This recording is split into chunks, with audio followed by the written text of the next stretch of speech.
नमस्कार दोस्तों, मैं वैष्णवी आप सभी का स्वागत करती हूँ हुमा ऑफिशियल चैनल पे। बहुत प्यारा सा आप सभी के बीच आया है विवाह गीत।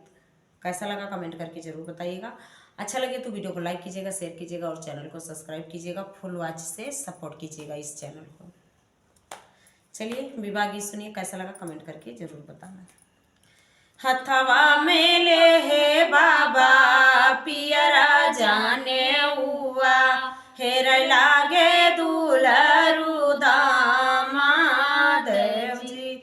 हथवा में ले है बाबा पियरा जाने हुआ, हेर लागे दुलरु दामाद जी।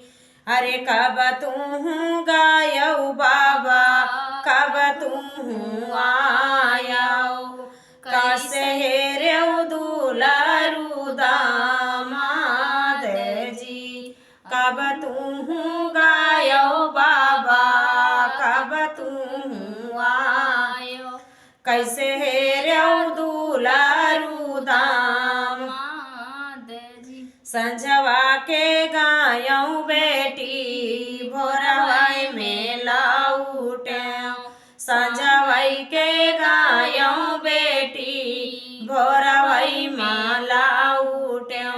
सांवर हेरेऊ दुलरु दामाद जी।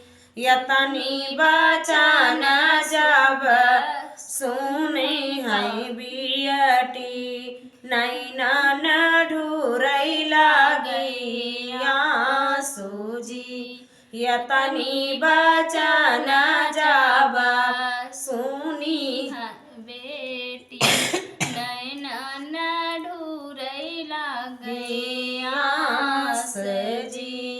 अरे के बेटी काम भाई अनधन सोनावा, की बेटी सोरा हौ सिंगार जी।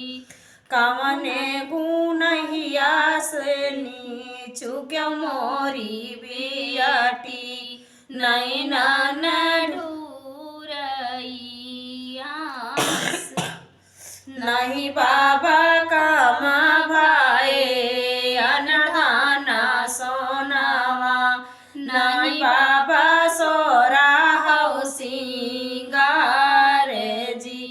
अब तक तौराह्यऊ बाबा तोहरी नगरिया, भोरवा विदेशिया के साथ जी। अब तक तौराह्यऊ बाबा तोहरी नगरिया, भोरवा